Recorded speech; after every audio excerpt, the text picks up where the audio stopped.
Hey, welcome to the Uncomfortable is Okay podcast. I'm your host, Chris Desmond. This is a show where we make it easier for you to do hard stuff. Back on the mini episodes on Friday, and because it's the start of 2019, I thought what would be quite nice would be to really kind of dig deep on resilience and how we can become more resilient human beings. And I particularly want to do that in regards to comfort zones. So firstly, to be a resilient human means to be able to navigate and recover quickly from challenging situations. And really, no matter how hard you try to avoid them, life has a habit of placing challenging situations in our path. They happen in our work lives, they happen in our personal lives, and often really when we least expect them. And these challenging situations come in many forms. It might be a change in your work role or targets at work based on something that the market is doing at the time. It might be your best friend telling you that they're moving away for a partner or a job or better weather if you live in Wellington. Or it might be something big like an illness or a redundancy or the loss of someone close to you.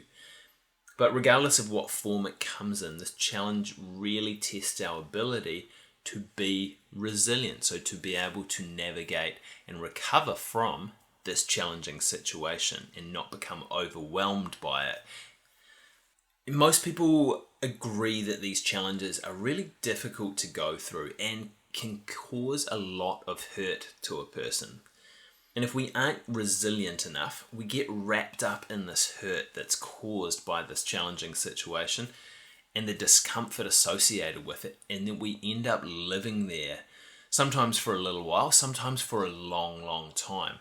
And if we're living in this hurt and discomfort, we really suffer in our lives and in our work. But the good news is resilience is a skill that we can train, like pretty much every other skill out there. Not pretty much like every other skill out there, resilience is something that we can train.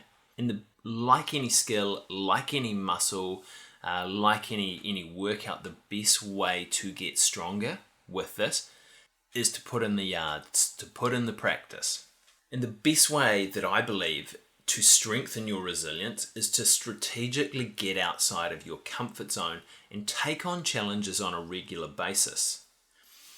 So stepping outside of your comfort zone in any direction is going to really allow you to build your resilience muscles and flex them and practice working at becoming more resilient.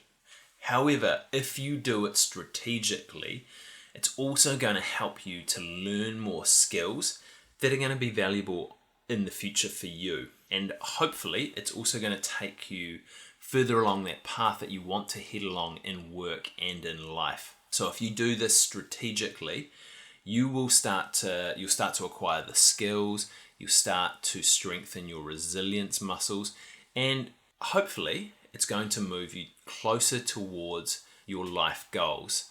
I say hopefully because most of the time it does, but sometimes, as I said, life has a habit of throwing challenging situations at us.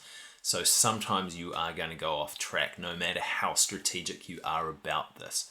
But over the next couple of weeks, I'm going to share some specific ways about how I and the people that I interview build our resilience by strategically getting out of our comfort zones.